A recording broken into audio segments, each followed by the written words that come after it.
everybody. Mark Levin here. Our number, 877-381-3811. 877-381-3811. Now, ladies and gentlemen, even up to the network news at the top of the hour 7 minutes ago that I'm compelled to listen to, we had to hear Chuck Schumer going on and on about the necessity for an FBI investigation in order to conduct a fair hearing. And, of course, the news gives Chuck Schumer a platform. He is a mouthpiece. He is the Svengali behind this entire thing, as he was in other confirmation hearings. He's loathsome. Now, I want to tell all the news outlets out there, including the one I'm compelled to listen to pay attention. You do no investigative work on your own. You are not journalistic professionals. I speak of CNN and MSNBC. I speak of CBS and ABC. I speak of NBC, the New York Times, and the Washington Post, because either they have refused to do the investigative work necessary or they found it and killed it. Now, what am I talking about? There's a great little network out there called NTK Network. And they found a statement by Joe Biden during the Clarence Thomas hearings in 1991 over whether or not the FBI should be brought in to conduct an investigation. This is the holy grail right now of the recent propaganda of the left and the Democrat Party. If he thinks he's innocent, Kavanaugh, why doesn't he submit himself to an FBI investigation? If the administration is so supportive of this, why don't they support an FBI investigation? I want you to listen to what Joe Biden said as chairman of the Senate Judiciary Committee back in 1991 during the Clarence Thomas hearings. This will be the first time I believe this has been played on radio. I want you to listen to this very, very carefully. Joe Biden, 1991, Thomas hearings, whether or not to bring in the FBI. Cut 20, go. The next person that refers to an FBI report as being worth anything obviously doesn't understand anything. FBI explicitly does not, in this or any other case, reach a conclusion. Period. Period. So, Judge, there's no reason why you should know this. The reason why we cannot rely on the FBI report, you wouldn't like it if we did, because it is inconclusive. They say he said, she said, and they said. Period. So when people wave an FBI report before you, understand, they do not reach conclusions. They do not make, as my friend points out more adequate, they do not make recommendations. Wow. Now, I want to encourage the cable channels, including my favorite cable channel, and all the backbenchers to grab onto this as quickly as possible. All the websites to grab onto this as quickly as possible. Chuck Schumer knows that Joe Biden said this, but he was relying on the media not to bring it up. Dick Durbin knows that Joe Biden said this. They were there. But they're relying on the media not to bring it up. Patrick Leahy knows that Joe Biden said this, was on the committee. But they're relying on the media not to bring it up. The media is bringing up everything but this. So the Democrats now, day in and day out, Kirsten Gillibrand, Maisie whatever from Hawaii, Adam Schiff, who's not even on the committee, one Democrat after. This is their big talking point. Schumer, as recently as this evening, given voice by network news that I am compelled to listen to. All you network news outlets out there on radio and TV, you going to play this? You going to play this? Anderson Cooper? Don Lemon, you going to play this? Rachel Maddow, you going to play this? How about you? How about you out there, the Washington Compost, the New York Slimes? How about the Morning Schmo and the soon-to-be Mrs. Schmo? the conga line of freaks on MSNBC, the conga line of fools on CNN. They have these large research operations. Hey, we are the free press. We're professionals here. We actually have editors. It's the golden age of journalism. How do they miss this? Unless they want to. Unless they decide not to look. New York Times is looking at a 1983 yearbook from Georgetown Prep. Lies about it. The Democrat Senate staffers find Ms. Rivera. We need to delay. Dr. Ford doesn't like to fly. Well, now we know why they wanted to delay. They thought they had another woman, and they want to look at this, a pattern with no witnesses. But there's no witnesses. Yes, but we have a pattern with no witnesses. Joe Biden himself out there claiming that he defends women. I guess it's women he doesn't touch. He's a very handy fellow. He must have known he said this in 1991. He couldn't have been clearer. No, he says. No, the Democrats said in 1991. No, they said during the Clarence Thomas hearings. You don't need an FBI investigation. They don't reach any conclusions. Don't you understand how the FBI works? Now, for the slow-listening leftists out there, and that would include Democrats in Congress and Democrats in the media, let's do this again. Follow the bouncing ball. Cut 20, go. The next person that refers to an FBI report as being worth anything obviously doesn't understand anything. FBI explicitly does not, in this or any other case, reach a conclusion. Period. So, Judge, there's no reason why you should know this. The reason why we cannot rely on the FBI report, you wouldn't like it if we did, because it is inconclusive. They say he said, she said, and they said. Period. So when people wave an FBI report before you, understand, they do not reach conclusions. They do not make, as my friend points out more adequate, they do not make recommendations. So, Tucker, I know you're listening to the first hour. You need to play this on your show. And all the rest. Now, what are the Democrats going to say about this? Well, this is different. Why? Well, that was 1991, you see. This is 2018. You understand why I play these things and point these things out. You understand why I did the Sunday show the way I did it. For filibuster, exercised it like never before in American history against George W. Bush's judicial nominees. Obama becomes president. They abolish the filibuster for all courts below the Supreme Court because they want to stuff the courts with leftists. Now they whine about the fact that they can't use the filibuster.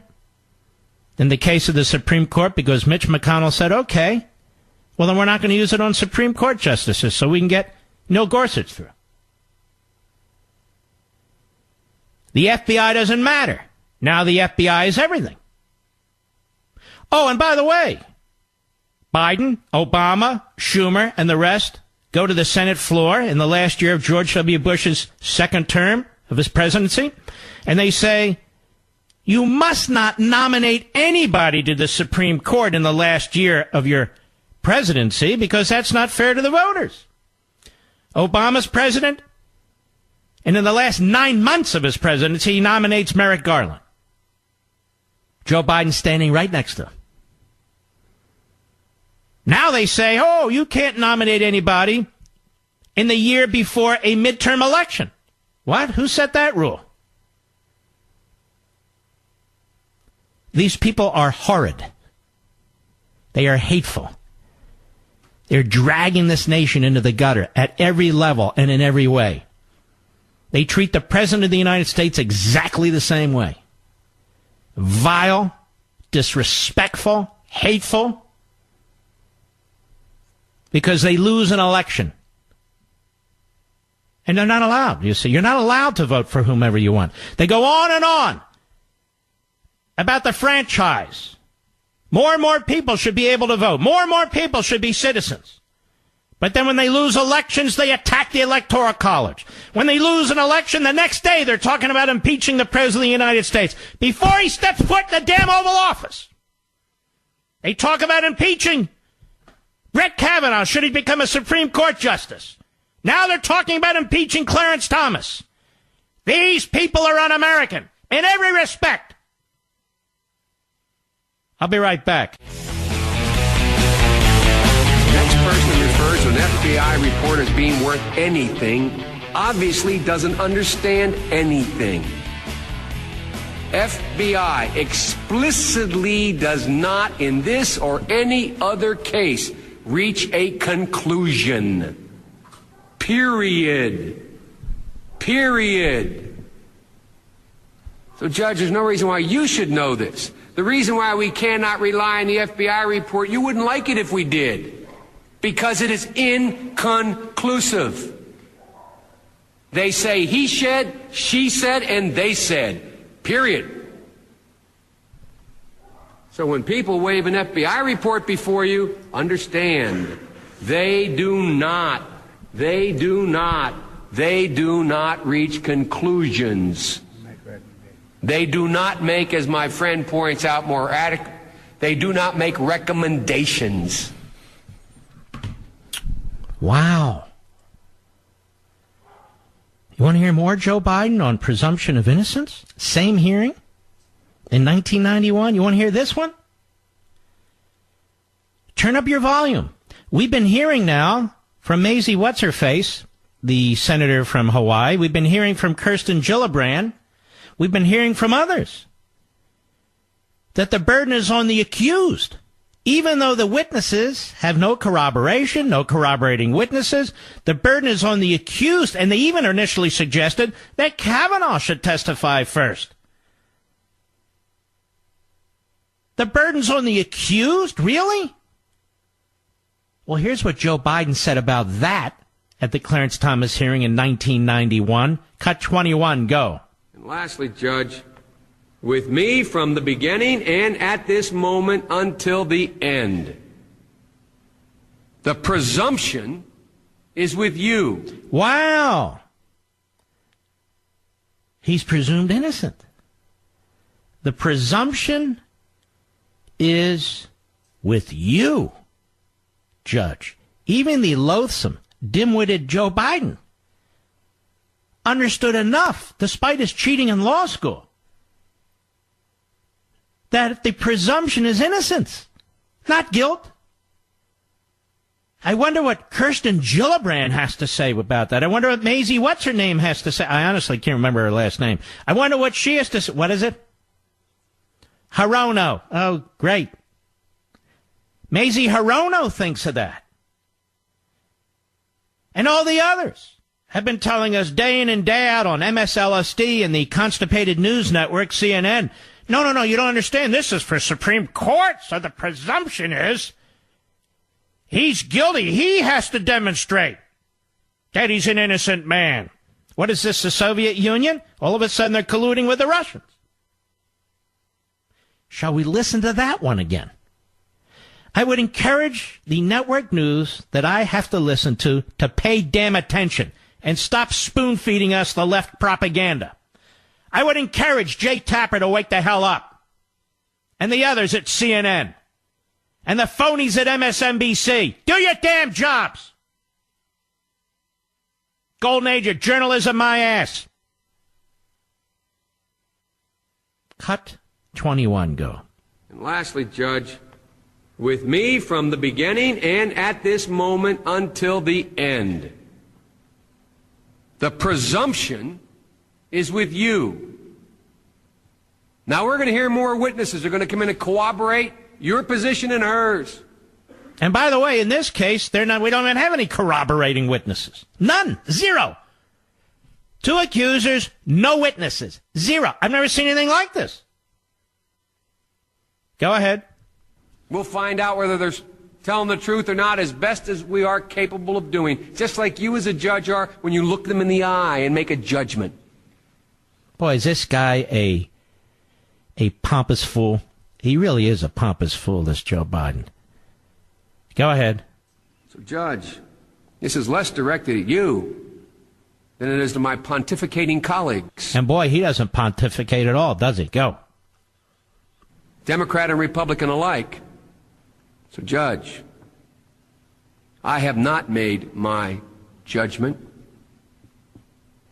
based upon this proceeding because we have not heard all the evidence. Of course, he's a liar. He made not only his judgment, but behind the scenes, he was trying to smear Clarence Thomas. And he was quite the sleaze. But so was Schumer. So was Biden. So was Leahy. So was Kennedy. So were the rest of them. And so we have it from the the horse's mouth. Joe Biden. FBI can't reach conclusions when investigating this sort of stuff. Period. And the presumption of innocence is with the accused. Now, what will the Democrats do? What will the Democrats do? Well, I'll tell you what the Democrats will do. They will continue with their spectacle. They have created a base within the Democrat Party that is a mob, an army of mobsters who threaten senators, we'll get to that, like Ted Cruz, who condemn police officers as a group, who are violent as a group, who support socialism over market capitalism as a group. Oh, yeah. I'll be right back. So what do the Democrats do now? That's not really the right question. What do the media do now? I've now presented evidence, incontrovertible, unequivocal evidence of Joe Biden as chairman of the Senate Judiciary Committee when the Democrats controlled it, of his position respecting the FBI in confirmation hearings.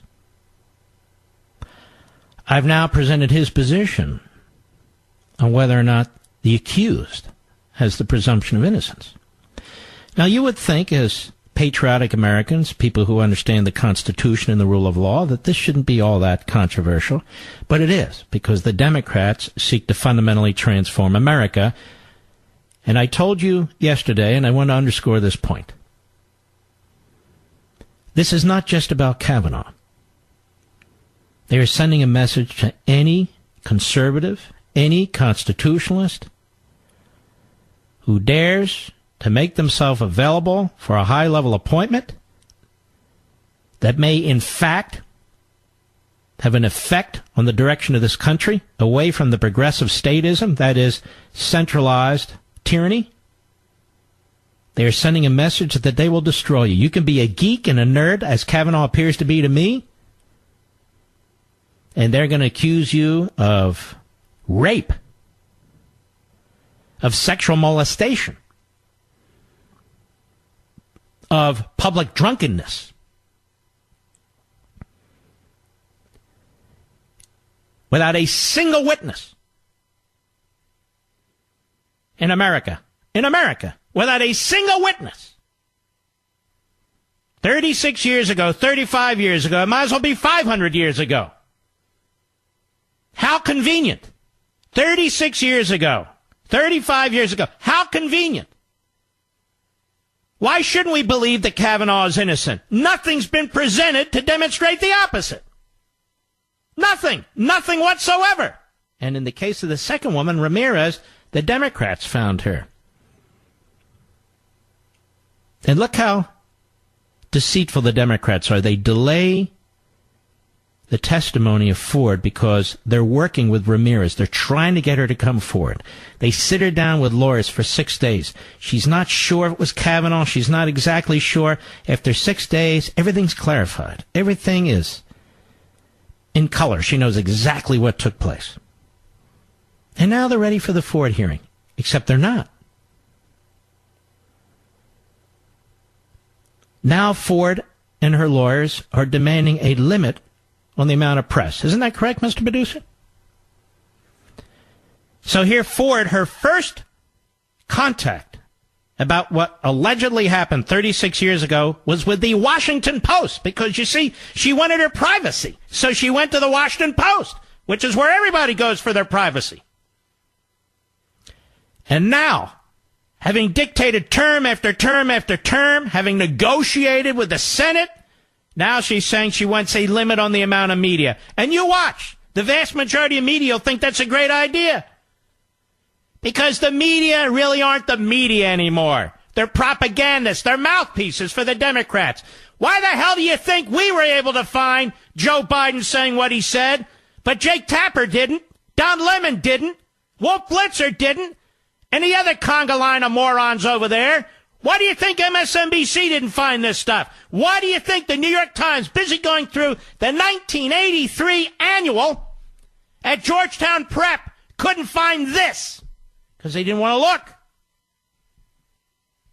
They're looking under rocks for anything they can find to try and piece together.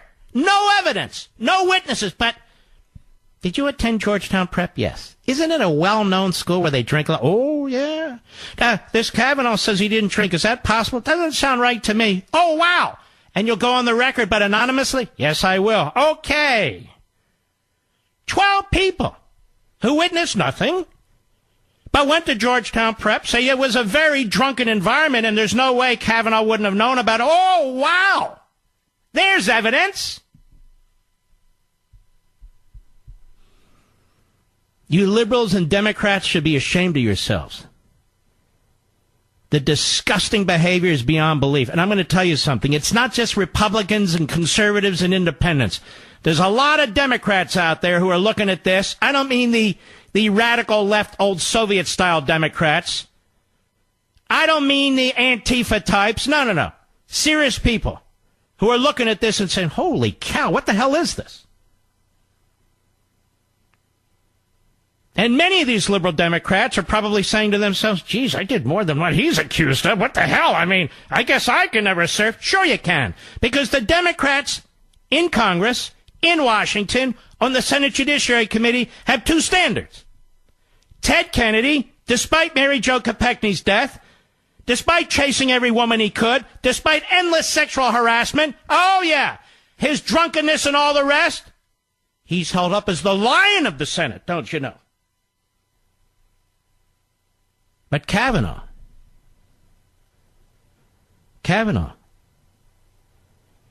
he's a sexual predator and a drunk.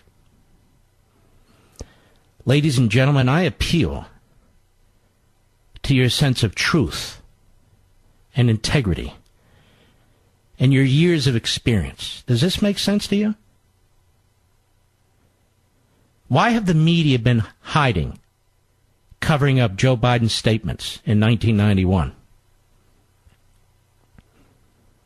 Why is Joe Biden and Chuck Schumer and Dick Durbin and Patrick Leahy all around today, all on that committee then, why are they hiding what they said in 1991? Because they're reprobates, that's why. They're reprobates, that's why. They've destroyed the judicial confirmation process, and they've now taken it even several notches lower than it was before. Not for Ruth Bader Ginsburg, not for Elaine Kagan, not for Sotomayor, not for Breyer, not for the great Merrick Garland. Oh, everybody agreed, Merrick Garland. We've never seen anybody like Merrick Garland. Who? Oh, Merrick Garland. He's like the best. Why won't the Republicans go for him? Remember what they did to Rehnquist when he was nominated to be Chief Justice? Oh, my God, he's a racist. Why? Well, there's his deed on his house said no blacks and so on. Well, he didn't write the deed. Well, but he never changed it and so forth and so on. And, who knew? Sam Alito, they trash. His wife is tearing in the background. Clarence Thomas, of course, we know the story there. Why is it that all the constitutionalists are sexual harassers, are racists? They're not. They're not. All they want to do is apply the Constitution. I've told you over and over again, and I've written about it in book after book. This force, this movement that was imported into the United States from Germany, Hegelism, Marxism, Engelism, call it whatever you want. It was Americanized through a number of professors, intellectuals, over 100 years ago, 1860s, 1870s, and then beyond. The progressive movement was first embraced, frankly, by the Republican Party early on, and then more aggressively by the Democrat Party, because the politicians figured out how they can control society through the government. And they've been scheming ever since on ways to abandon the constitutional order. Scheming ever since. The Democrats today are so radical in their economic theories and their governing theories, they cannot tolerate losing an election, particularly to a man like Donald Trump, who's upending things, who's changing things, who is undoing the Obama agenda. And as I say, they can tolerate 3.5 philosophically constitutionalists on the Supreme Court, but that's it. It's their Politburo. It's their baby. They own it. They claim. And why? It's because the progressive intellectuals of the past have written extensively that if you really want to control society, you got to get around the Constitution. And the only way to get around the Constitution is through the Supreme Court and the other courts. So they're constantly trying to pack the courts. See, for them, it's not really a matter of interpreting the Constitution, applying the Constitution, being an originalist, trying to figure out the intent of the framers and the ratifiers, looking at the text. No. It's a living and breathing Constitution. This language comes from Woodrow Wilson, right out of his own writings. He says, look, you can't have a living body if the organs are working against each other. The states against the federal government, branches of the federal government against branches of the federal government. It must be a harmonizing whole where the organs are all working together. So you need an all-powerful progressive president. That was his first position. Then he abandoned that position. So what you really need is an all-powerful judiciary. And you can put really smart experts on there, like them. Then change the country. Rewrite the Constitution. Amend it at will. That's exactly what's been taking place. So when you have somebody like a Kavanaugh who says, when he's introduced by the President of the United States, that he's going to follow the Constitution, for them, that's war. War.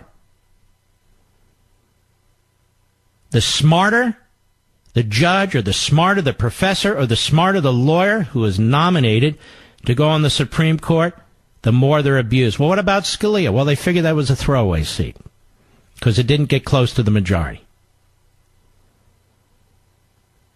Now, when the Democrats nominate people like Ruth Bader Ginsburg, who in my view was wholly unqualified due to her extreme ideology, her post-constitutional mindset, I don't have to agree with her. I'm just saying she was way out of line. She gets over 90 votes. Elena Kagan was a hack, a political hack for Clinton before she served Obama. She had no serious record. Sails through with over 60 votes, almost 70 votes. Sotomayor, not particularly outstanding in any of her writings or anything of the sort. Sails through with almost 70 votes. Breyer served for some period of time on a circuit court, but before that he served Ted Kennedy on the Senate Judiciary Committee. He sailed through with almost a unanimous Supreme Court. Clarence Thomas gets 52 to 48 votes. 52 to 48. Neil Gorsuch. What did he get? 60 tops? You can look it up. I think less than that. 54 maybe. Is this the standard you want, America? That half the country's treated the way we are? Make no mistake about it. The way they treat Trump, the way they treat Kavanaugh, is the way they view you. They hate you. They despise you. So we have established here, in really moments, that the position the Democrats have taken with the FBI was flat out rejected by Joe Biden in 1991 for the same reasons they should be rejected now. We've established here, really in mere moments, that Joe Biden, at the same hearing as chairman of the Senate Judiciary Committee when the Democrats controlled it, also in 1991, the Clarence Thomas hearing, said that Judge Thomas deserved the presumption of innocence. A position the Democrats have rejected. We've also established here in rather mere moments that none of the progressive media bother to even look for this information. Bother to even look for this information. Let us now see if they use this information. And I would encourage the primetime lineup at Fox to hammer away and to use both audio and promote the point. Dr. Ford now is trying to dictate through her lawyers, and that is Schumer, a limit on press access to the hearing on Thursday. Now, the press would normally be appalled by such a thing, let alone a witness demanding limits on the press. Is she getting cold feet, or is Schumer trying to kill the hearing? But we will monitor the media, and we will see if the media find this to be an attack on freedom of the press, like never before. We will monitor the media to see just how much and how serious the media are. They're not, as you can tell. These media organizations, MSNBC is part of NBC, which is owned, I believe, by Comcast. These are multi-billion organizations, international corporations. CNN is owned by a large conglomerate, too, and all the rest of them. Washington Post by Bezos, the wealthiest man on the planet by far. New York Times, 70% of it is owned, or was, by a Mexican multi-billionaire telecommunications magnate. So these are big operations, big organizations, with big investigative units, so big that they're busy looking at the 1983 annual of Georgetown Prep. And yet they couldn't find anything that Joe Biden said. On all their Sunday shows, they couldn't play it when they were bringing in a conga line of fools and frauds and fakes who call themselves Democrats. Senator Coons from Delaware, fraud. Senator Whitehouse from Rhode Island, fraud. Senator Schumer of New York, fraud. Senator Durbin of Illinois, fraud. Senator Mazie, Hirona, whatever, of Hawaii. I have a mental block on her for good reason. Adam Schiff, really a snake in the grass. None of them had to answer any of this prior to the hearings on Sunday because the media didn't want them to answer it. The golden age of yellow journalism, ladies and gentlemen. I'll be right back.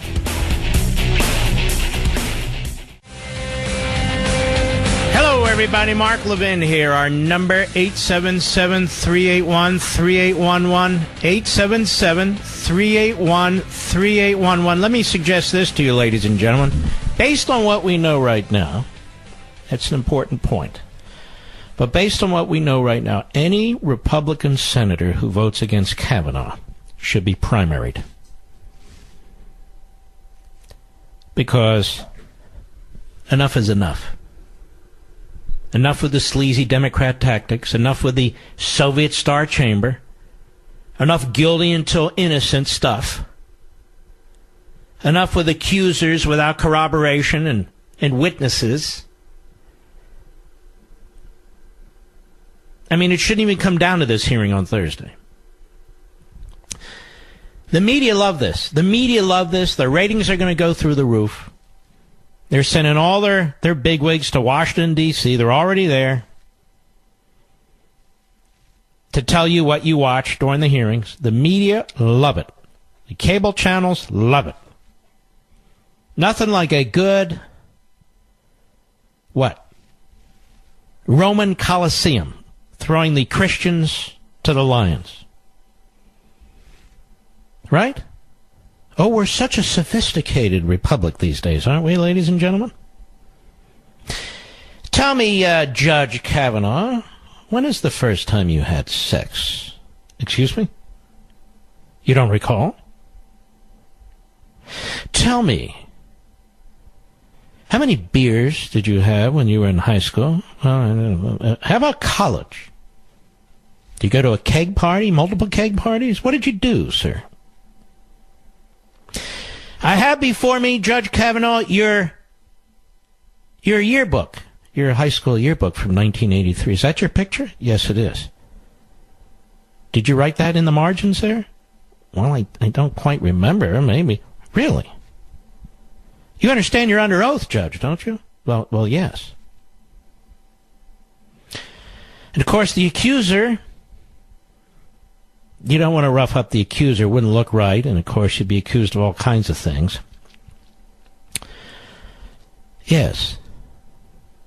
Are you okay with the environment that you're in right now, Ms. Ford, Dr. Ford? Yes, I am. Are there too many reporters? You know, we can remove some of them if you'd like.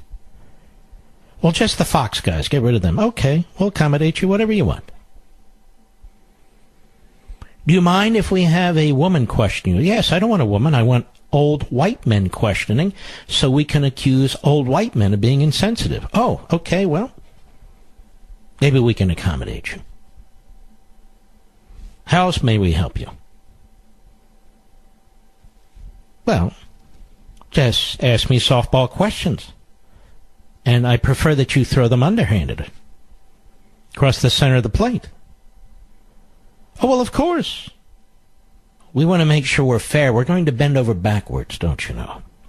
Now, Judge Kavanaugh, why should we believe you? Judge Kavanaugh, can you prove you were not at the unknown location on an unknown date at an unknown time? Can you prove that, sir?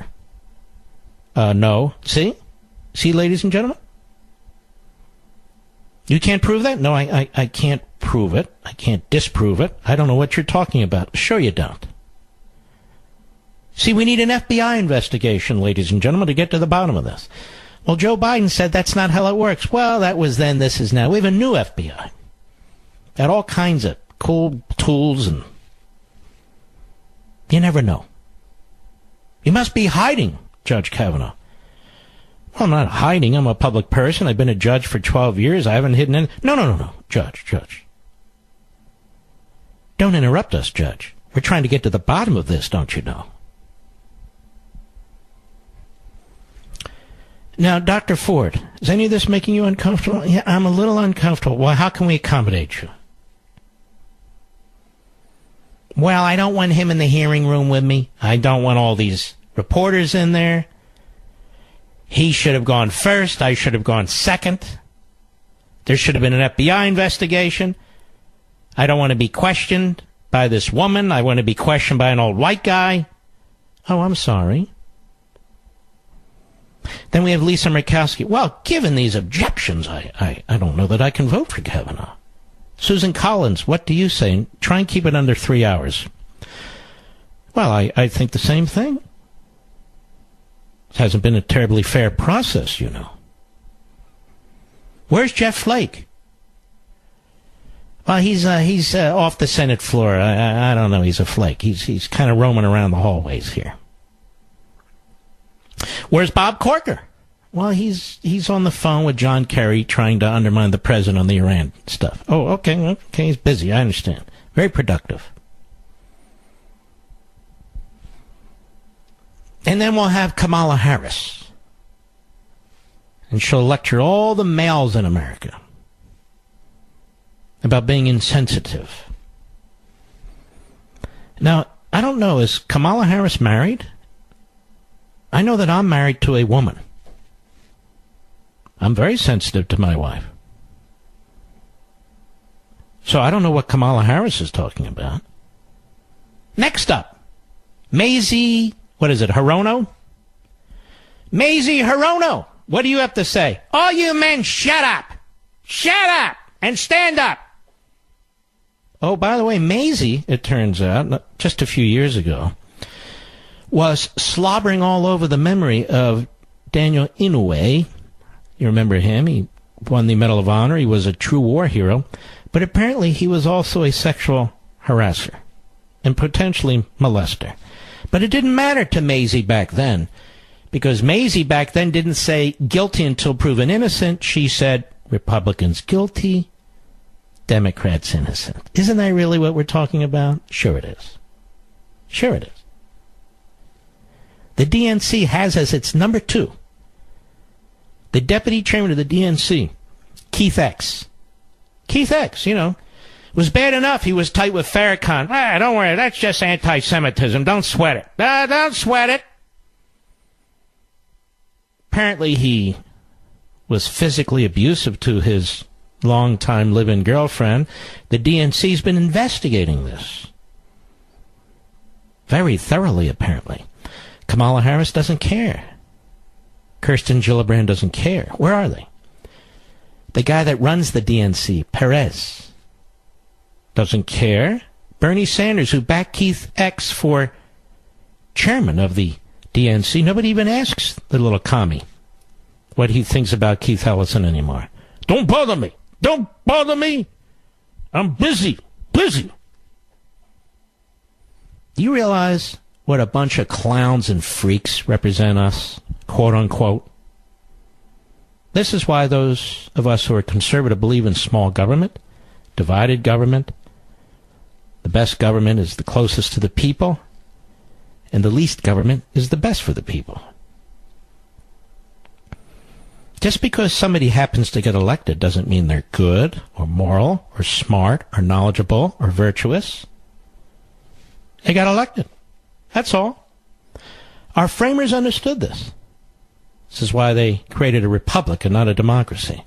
This is why only one branch of our government, and half of it, the House, is directly elected by the people. They wanted checks, balances, the diffusion of power, because they know people are fallible. They know they're imperfect. Some of them are downright evil. Right, Durbin? Right, Schumer? And look at the media in this country. Mostly large corporations. These journalists, I tell you over and over again, what makes them journalists? What makes them journalists? How are they journalists? I'm quite serious about this. Because they self-identify? Because they went to journalism school? Does that make them journalists? When they go on TV and propagandize like good little demagogues? When they create a reality rather than report on the real reality? Tell me, has CNN and MSNBC done a fair and balanced job of reporting over the last few weeks?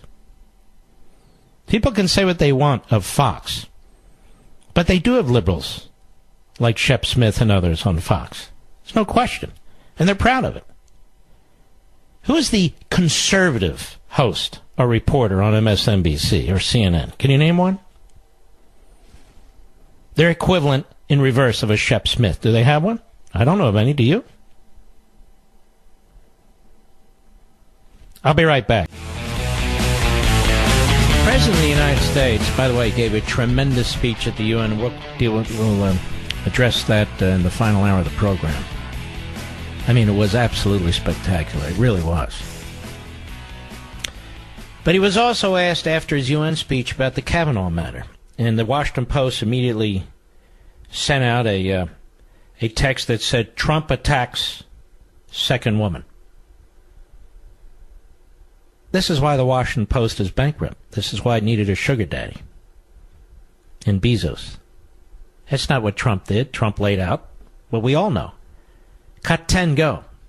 He's never had any charges like this. I mean, charges come up from 36 years ago that are totally unsubstantiated. I mean, you, as watching this, as the president of a great country, Colombia, you must say, how is this possible? 36 years ago, nobody ever knew about it, nobody ever heard about it, and now a new charge comes up, and she said, well, it might not be him, and there were gaps, and she said she was totally inebriated, and she was all messed up, and she doesn't know it was him, but it might have been him. Oh, gee, let's not make him a Supreme Court judge because of that. This is a con game being played by the Democrats. That's exactly right. Exactly right. Cut 11, go. Should the second accuser be allowed to testify on Thursday? Would you welcome that? Well, I look at the second accuser. The second accuser has nothing. The second accuser doesn't even know. She thinks maybe it could have been him, maybe not. She admits that she was drunk. She admits time lapses. There were time lapses.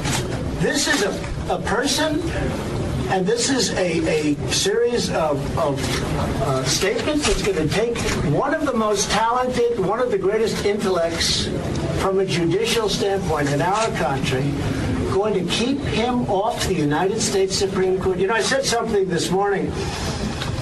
He has a chance to be one of the greatest justices ever in the United States Supreme Court. What a shame.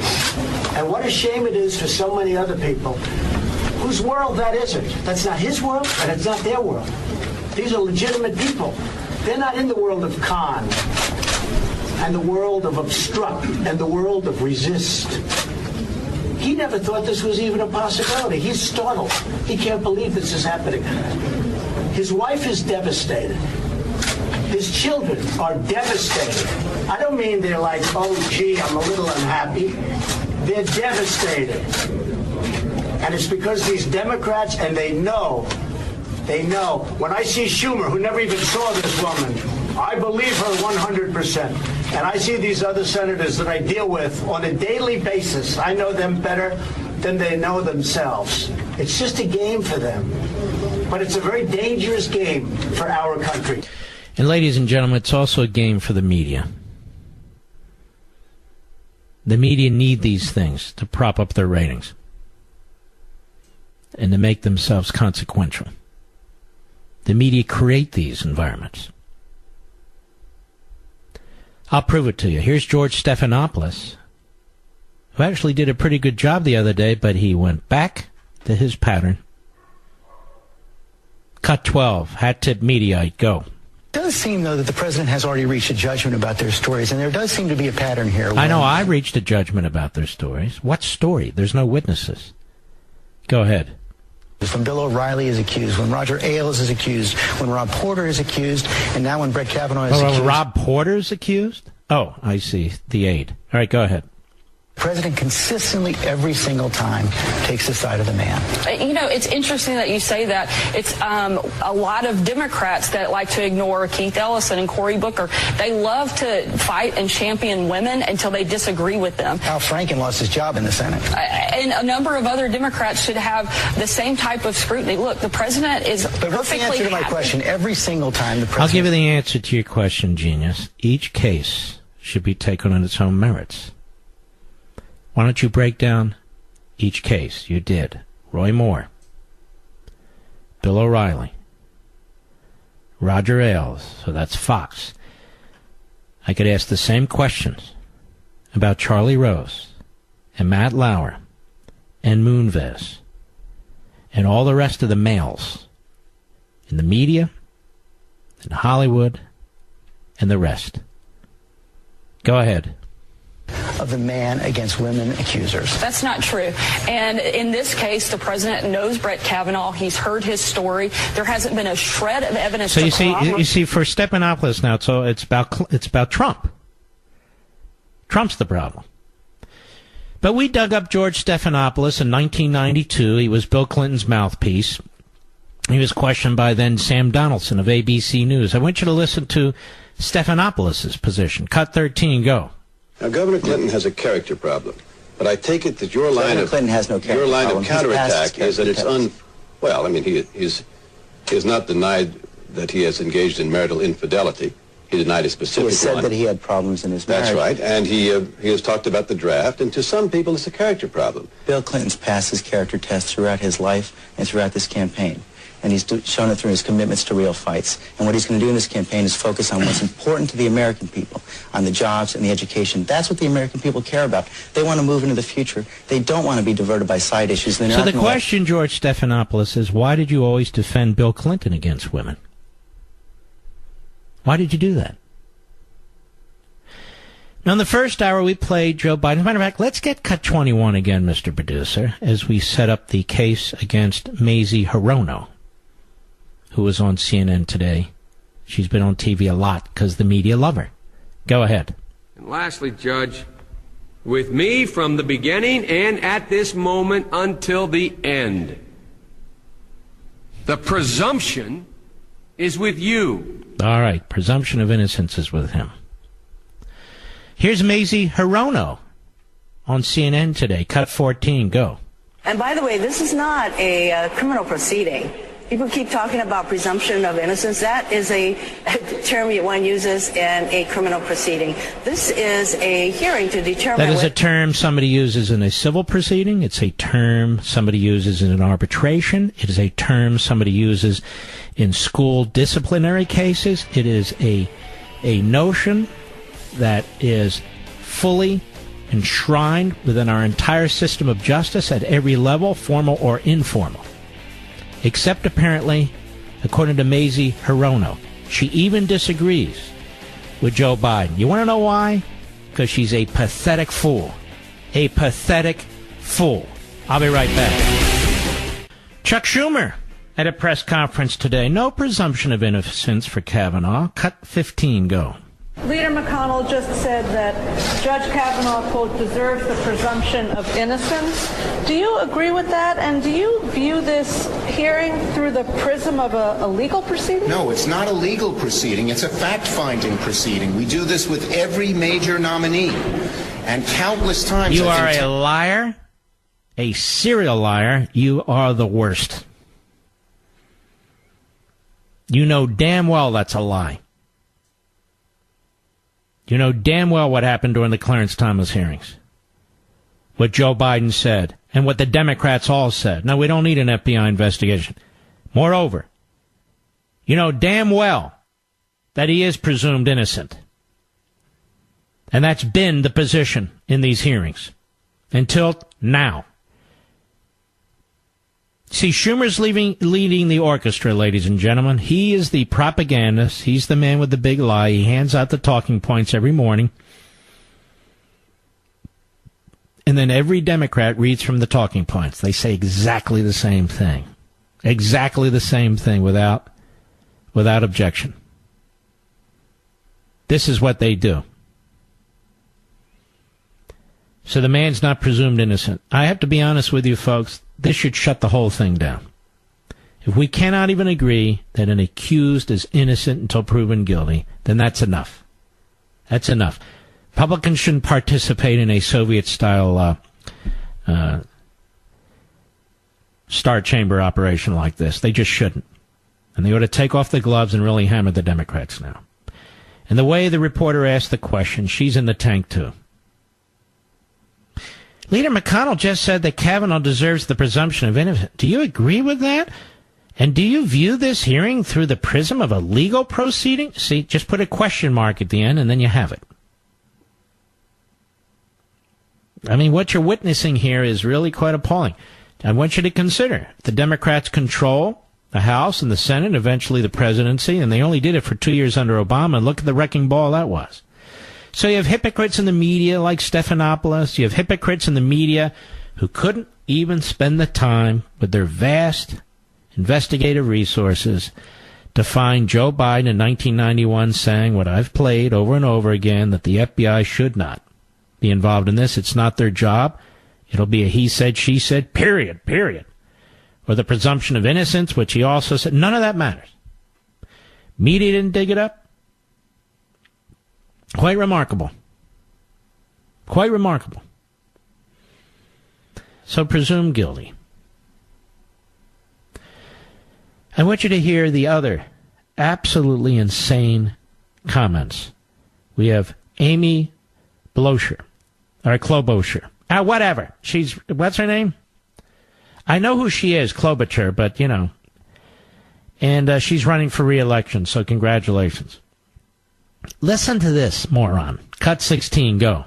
And the second thing about that interview was when he said that he actually downplayed his drinking, and he said he never really blacked out, so he didn't remember things. I mean, those are things that really go to credibility, given some of the stories circulating out there. And again, even in the Anita Hill hearing, Nora, we had dozens of witnesses that came forward and were allowed to testify. This time, all of that's being shut out. And as a former prosecutor, I think you have to be able to at least get the facts down. I think it's important, no matter what side you're on this, if you want him or you don't want him, don't you want to have the facts? So the fact that he didn't black out in a drunken stupor demonstrates to this former prosecutor that he lacks credibility.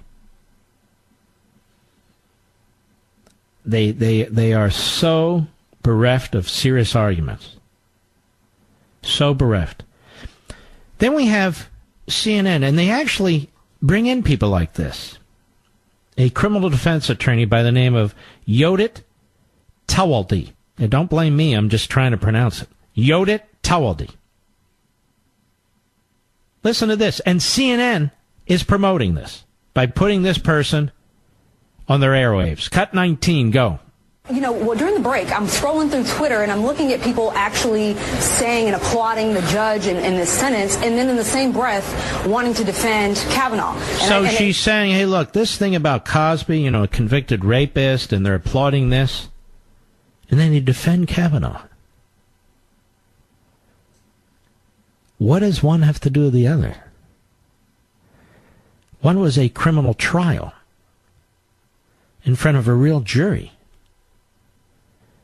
On the one hand, we're told this isn't a legal proceeding. On the other hand, it's compared to a legal proceeding.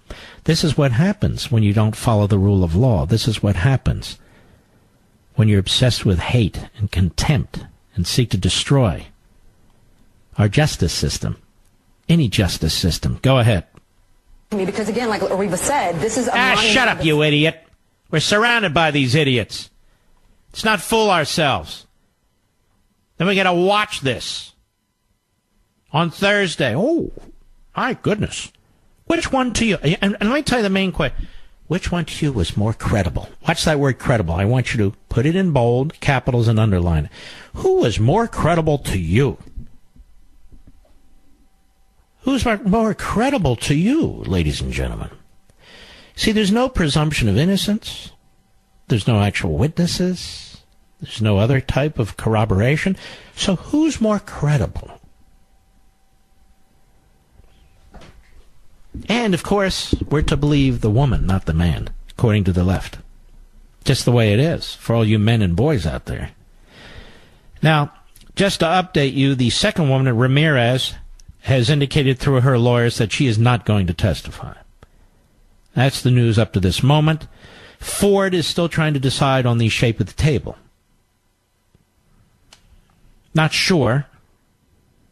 Not 100% sure. Too many reporters? No. Kavanaugh in the room? No. Questioned by a woman who's a prosecutor? No. And don't bully her. Whatever you do, don't bully her. All the Democrats already believe her. And all the Democrats announced long before she appeared and came to the Washington Post that Kavanaugh, every one of them on that committee, should be voted down. What's the point of all this? This isn't a hearing. This is a character assassination event. The cards are already stacked on the way you can question Ford and the way you can question Kavanaugh. Kavanaugh, anything goes. Ford, almost nothing goes. But we want to get to the bottom of this. Let's call in the FBI. Now, ladies and gentlemen, I never do this, but we're going to do it again to make it abundantly clear to the millions of my listeners and to push it out as hard as we can to the backbenchers, to our friends on Fox, everywhere else, what Joe Biden said in 1991. Cut 20, go. The next person that refers to an FBI report as being worth anything obviously doesn't understand anything. FBI explicitly does not, in this or any other case, reach a conclusion. Period. Period. So, Judge, there's no reason why you should know this. The reason why we cannot rely on the FBI report, you wouldn't like it if we did, because it is inconclusive. They say he said, she said, and they said. Period.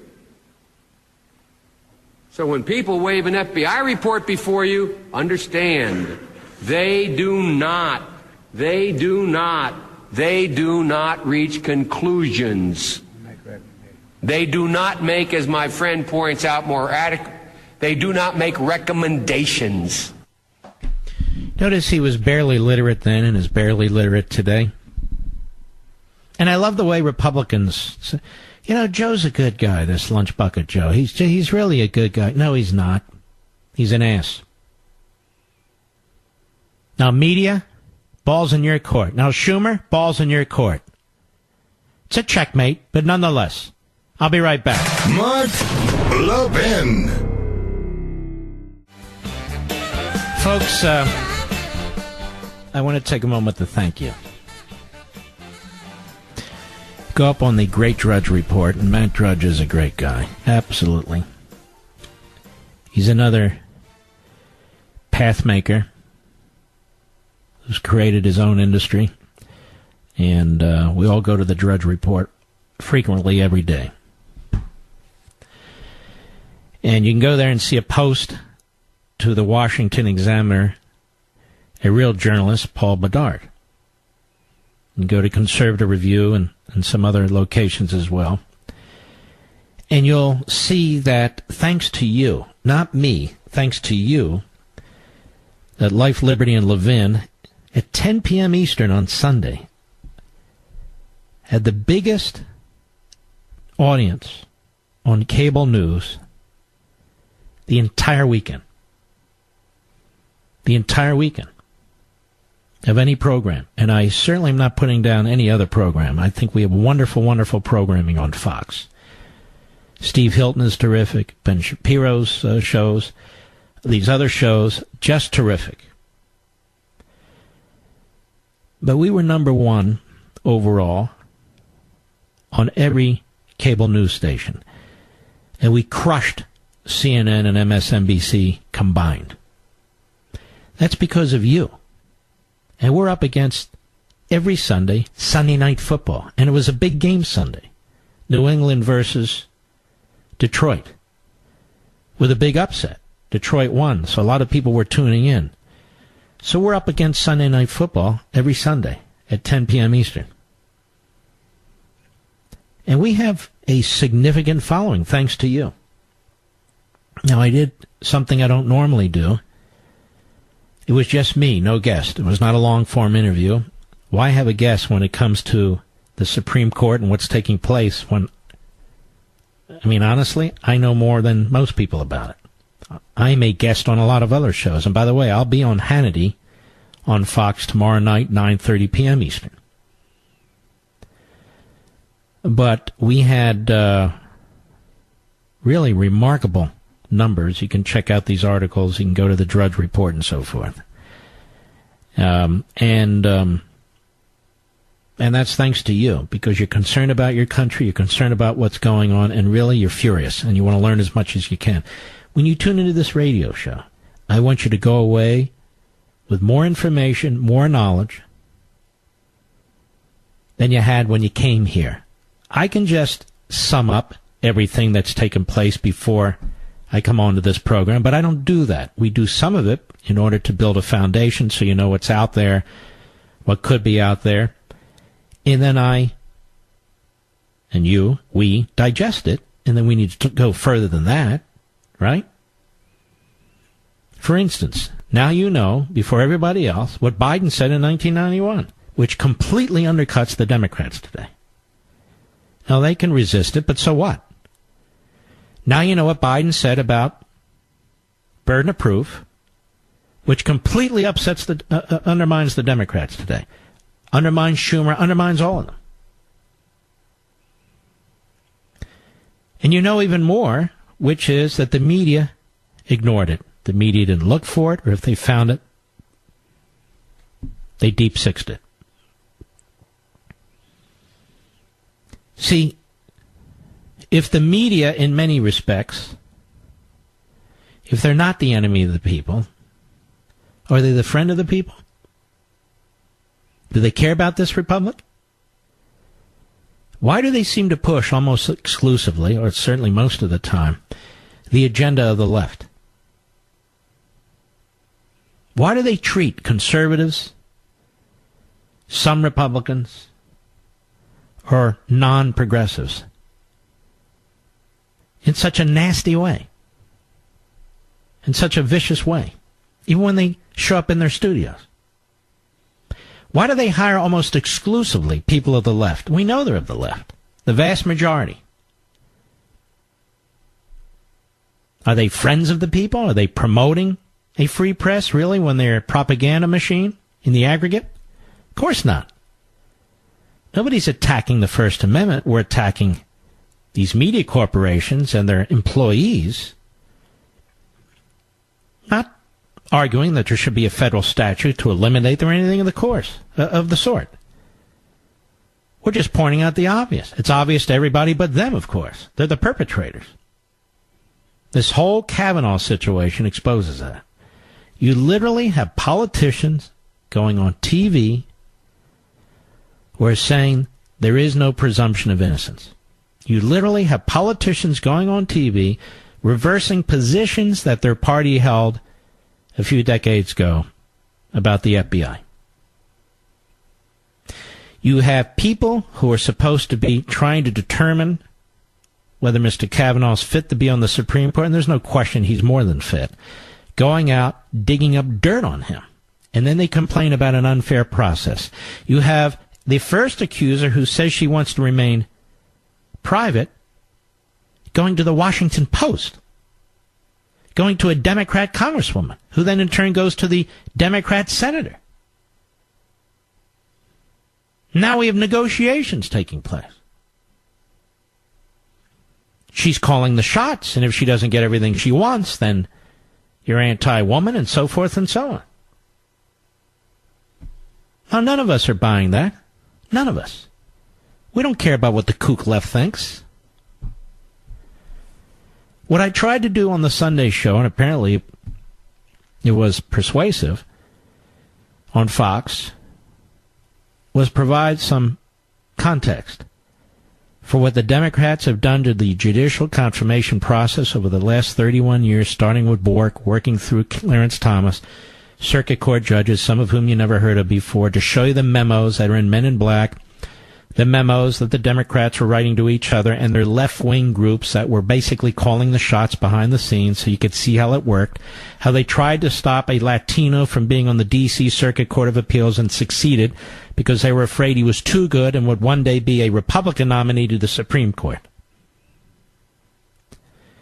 How the Democrats have changed their positions multiple times on filibusters in order to try and stuff the courts with ideologues. How they've changed their positions multiple times on whether a Supreme Court justice, a potential, should be nominated in the last year of the presidency. And it just keeps sinking and sinking and sinking. Context is important if you are to watch this on Thursday. I'll be right back.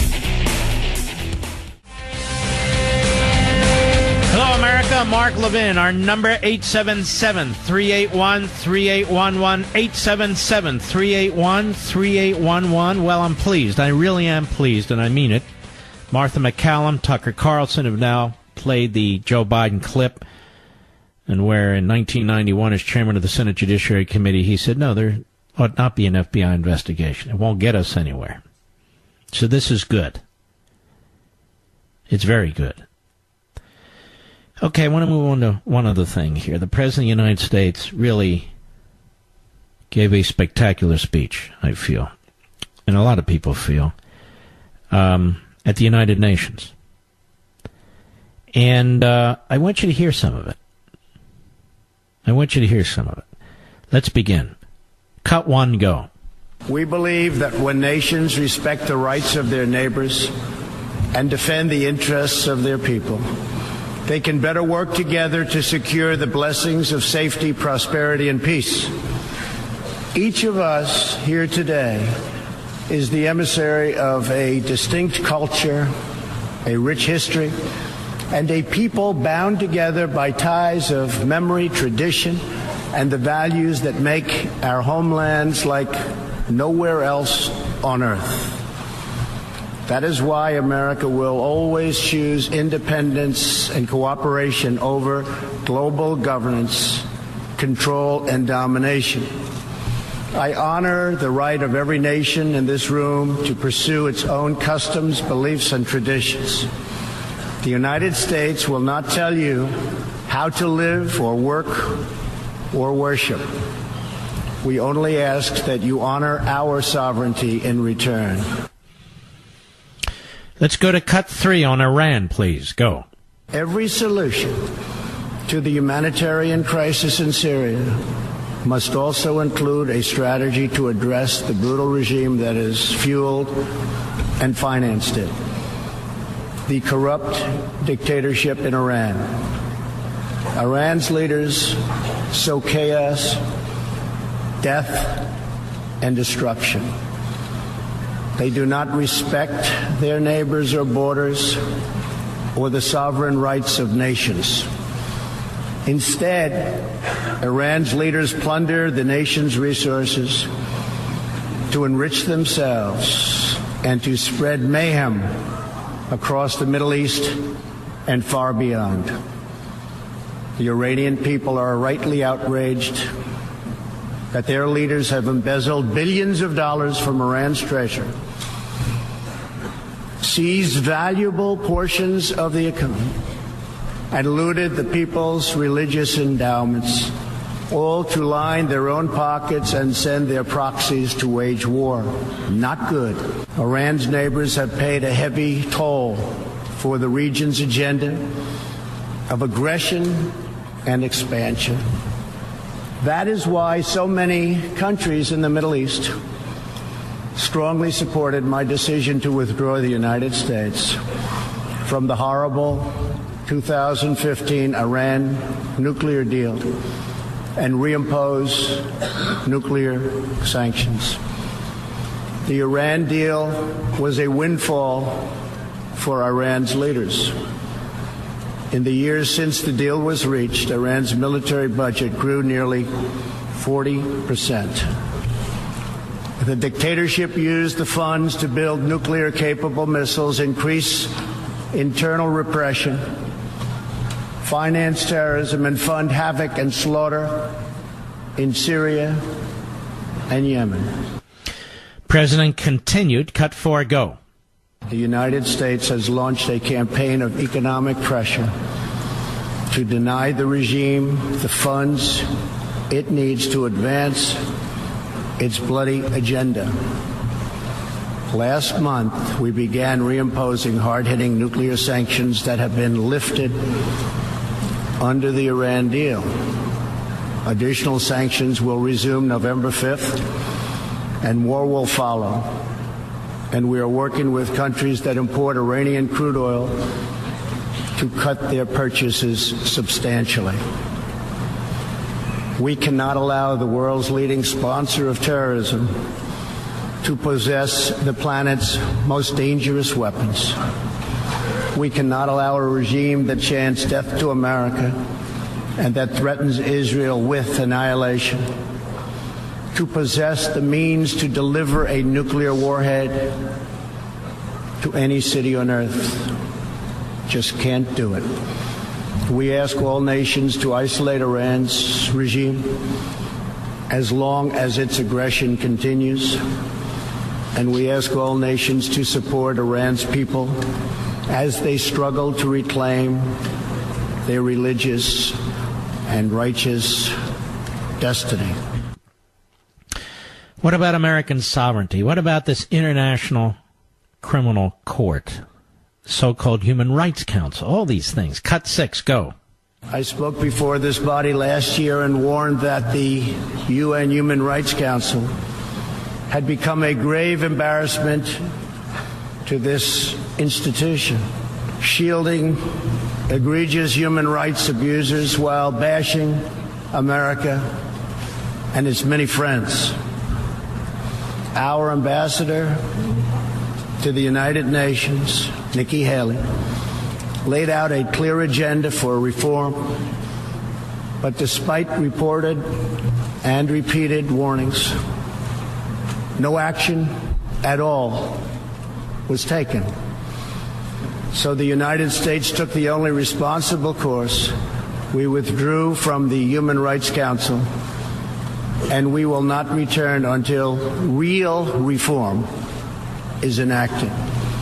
For similar reasons, the United States will provide no support in recognition to the International Criminal Court.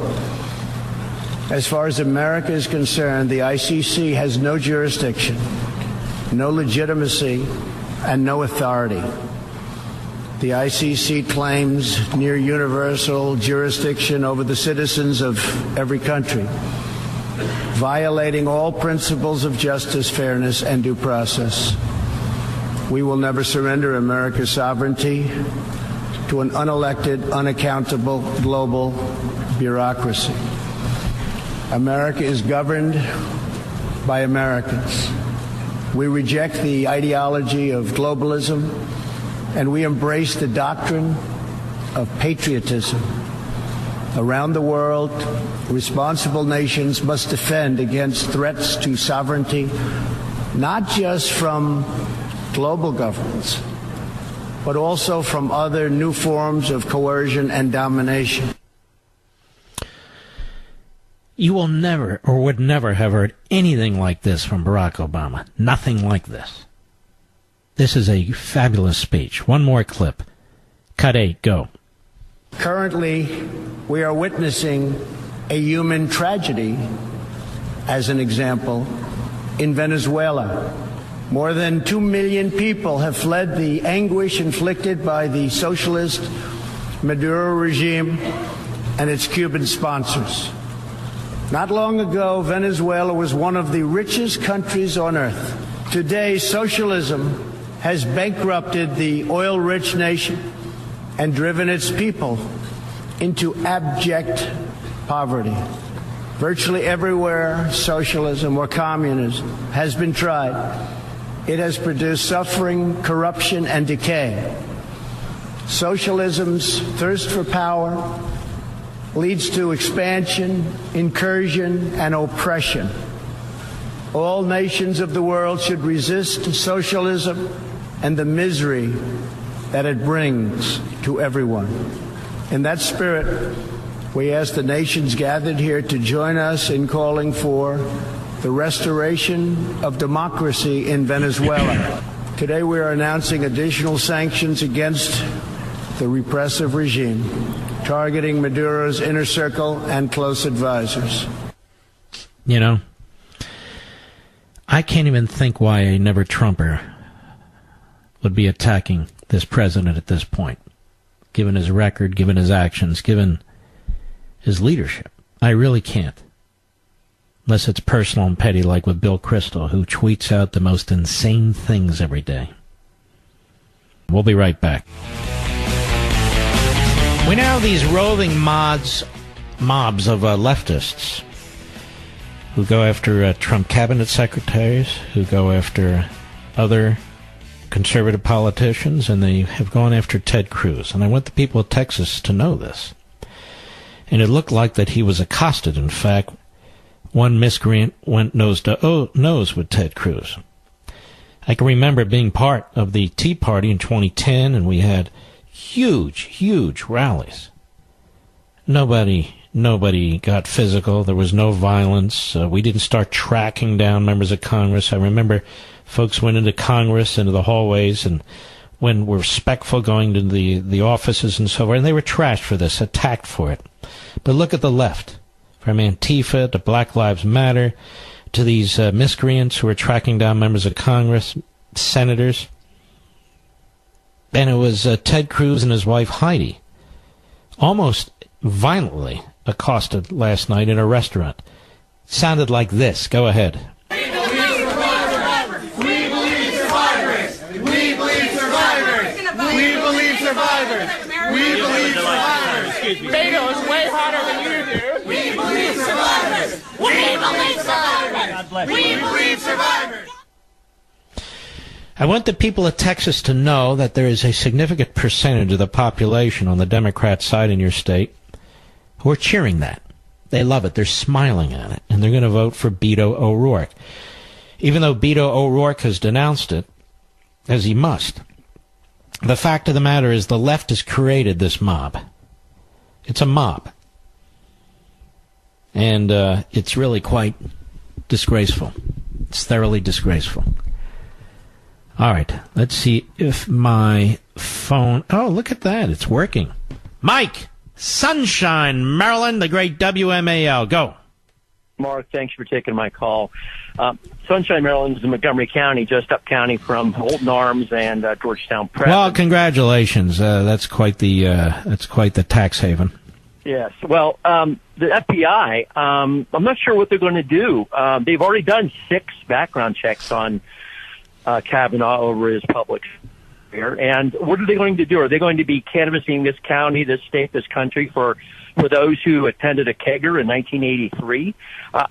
We have a letter it's pretty muddy, I'm sure, muddied by time and alcohol. And what the left or the DNC should have done when they leaked this letter was concurrently filed a police report with Montgomery County Police, and they did not do that, and we all know why.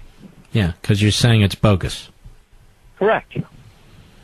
And it is liability on her part if she files a police report. No, I don't think anybody would hold her to any standard, quite frankly. Not with all the media. All the media is in her corner. All the Democrats are in her corner. The only thing that's not in her corner is a single witness. All right, Mike, thank you for your call, my friend. Kathy, Bend, Oregon, the great KBND. Go. Hi, Mark. Listen, I was in the middle of a run when you played that Biden clip as far as him weighing in on the FBI, and it took my breath away. I could not believe the words coming out of his... And by the way, thankfully, it's all over Fox right now, and that's important that it should be. Go ahead.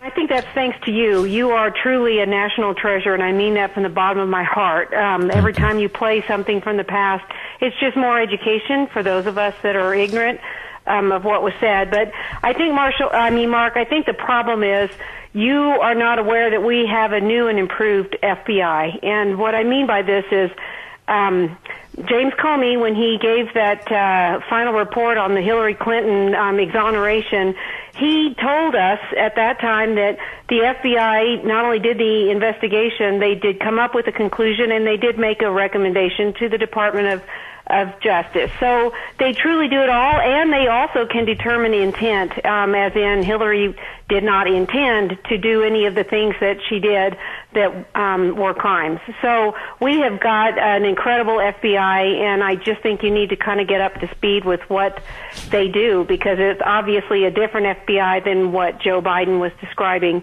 when he says they do not make conclusions and they don't make recommendations. So I get your point. I really do. The hypocrisy depends on who is being investigated by whom. And I want to thank you for your call. And if you're an American and your heart is still beating and your mind is still working, you have to be disgusted with what's going on in this country. You have to really be disgusted. The question is whether you're going to vote.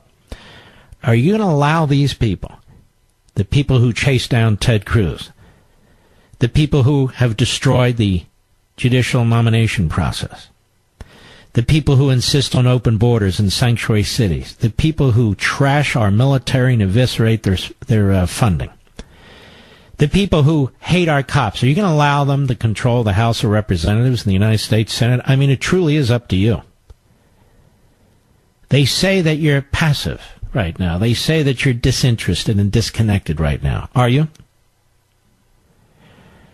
They say that you're so fed up that you're just not going to vote, that you're going to hand the country over to these people. Is that what you're going to do? Well, if you're thinking about that, I want you to look at your children and your grandchildren. Because we conduct these battles for them. For them. The country is rapidly declining. It's rapidly transforming.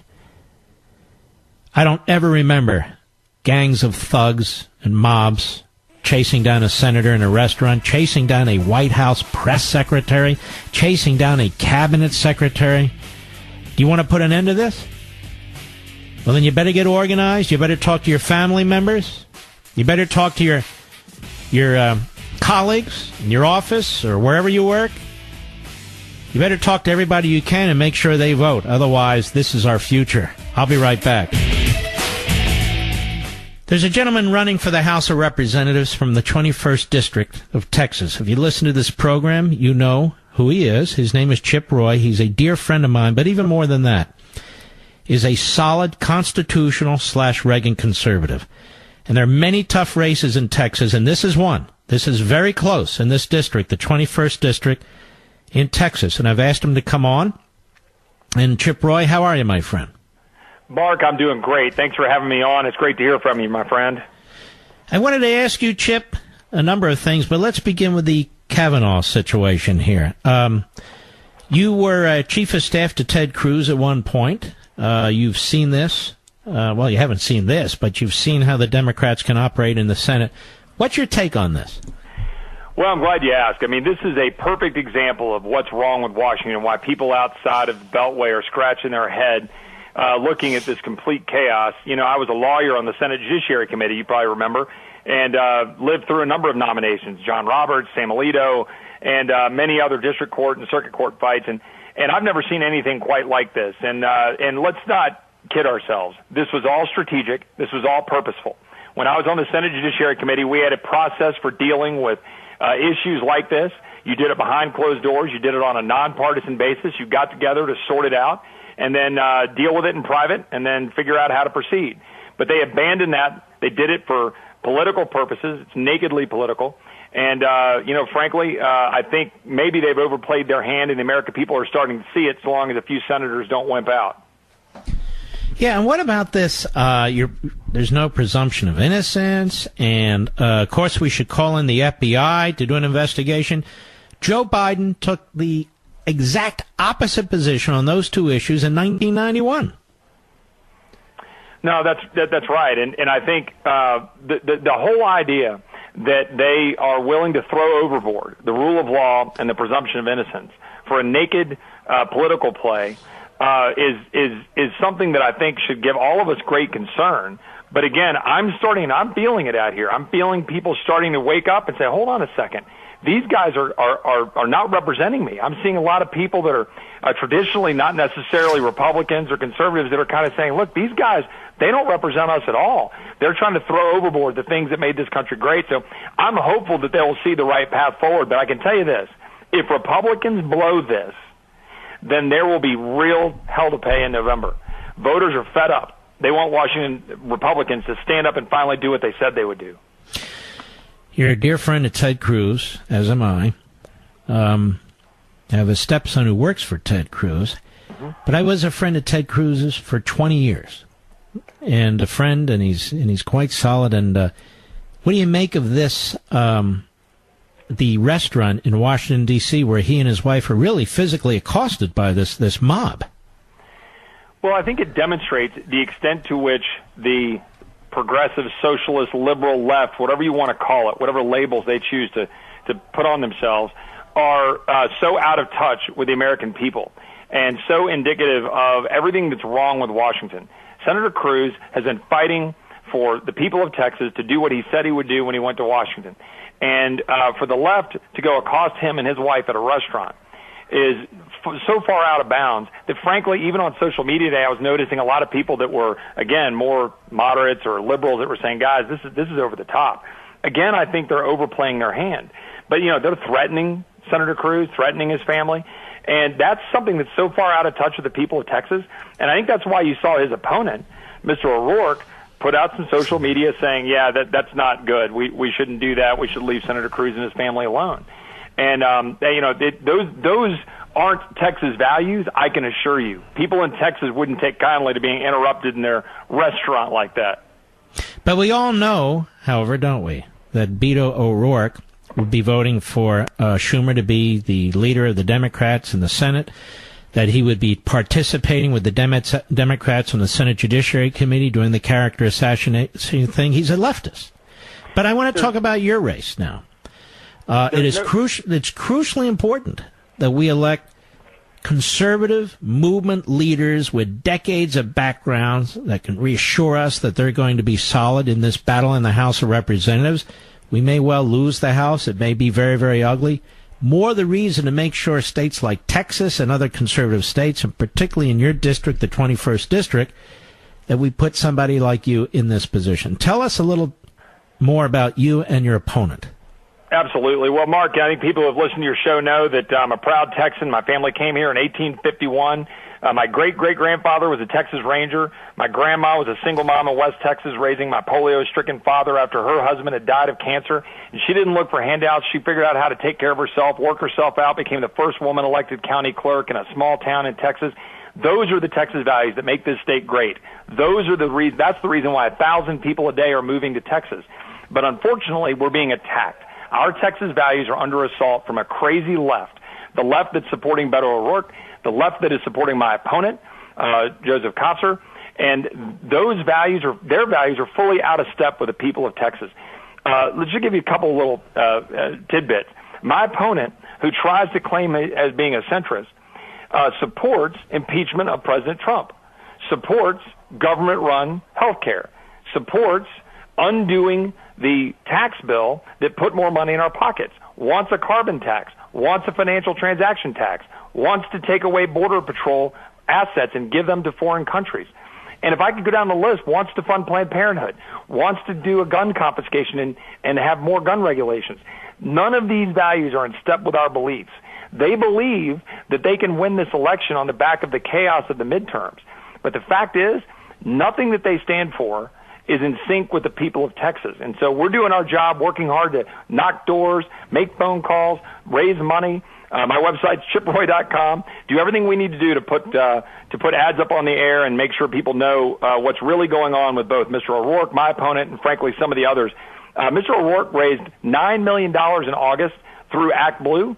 He's got money coming from all over the country. My opponent's getting some of that too, and it's not reflecting Texas values. It's Hollywood values and California and New York values. Mm-hmm.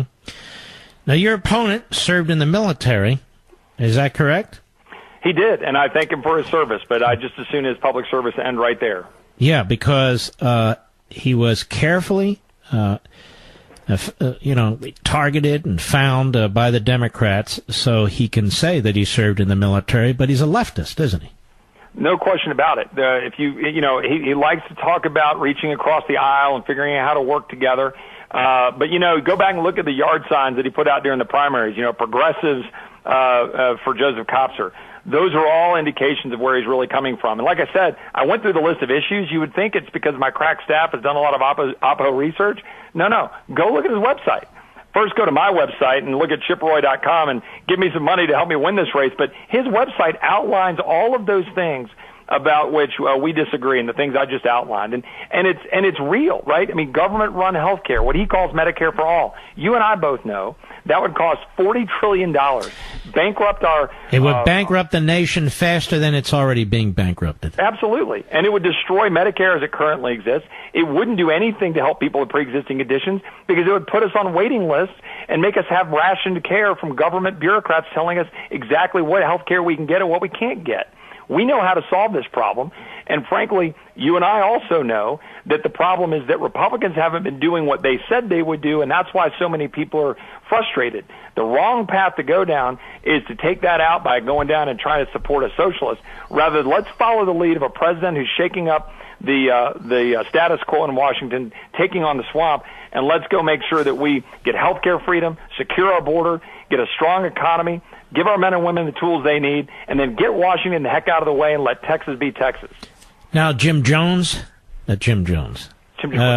has endorsed you. Jim Jordan is what I'm saying. Jim Jordan has endorsed you. Ted Cruz, Mike Lee, Mark Meadows, and folks who are reliably solid and conservative are very much hoping that you'll win this race. How does it look?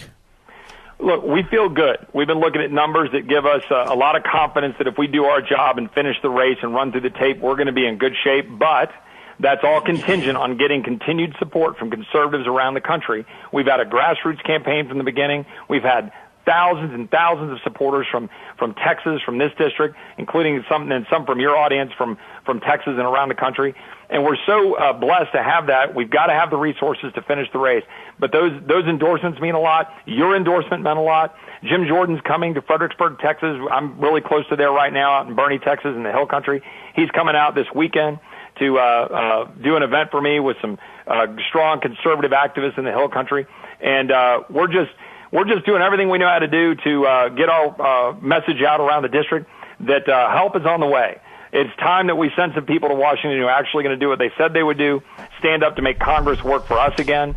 These are the things that the American people are clamoring for, and I can tell you for sure it's what the people of Texas are clamoring for. And I can tell the people in your district, the 21st District of Texas, the people in the state of Texas, and the people who listen to this program all over the country, that you are the real deal. And you've been the real deal since the day I met you.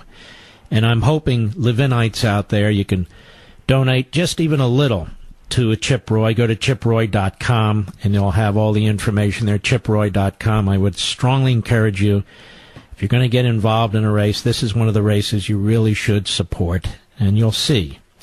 Years ago, I told you about Mike Lee. Nobody heard about Mike Lee. I told you about Ted Cruz. Nobody heard about Ted Cruz. I told you about Rand Paul. Nobody heard about Rand Paul, and so forth. Chip Roy is a very, very important voice, the future of the conservative movement in this country. He needs to be in the House of Representatives to fight these people. ChipRoy.com. America, if you can help them, even with a little donation, I hope you will. And good luck to you, Chip.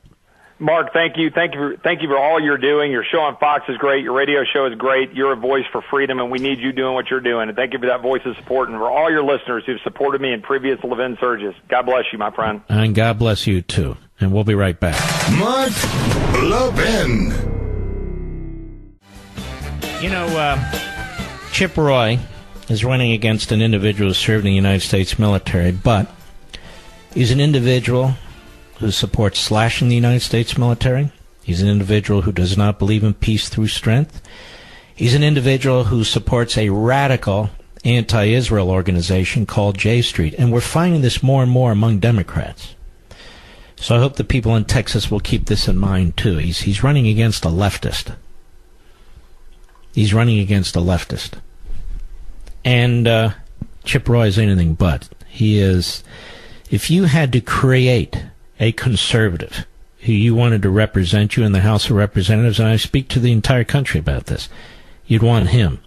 You might say, well, that's not my district. Well, as you well know, because you listen to this show, these individuals vote on matters that affect you and affect your family. So he may not be in your district, but he is in your Congress if we can get him there.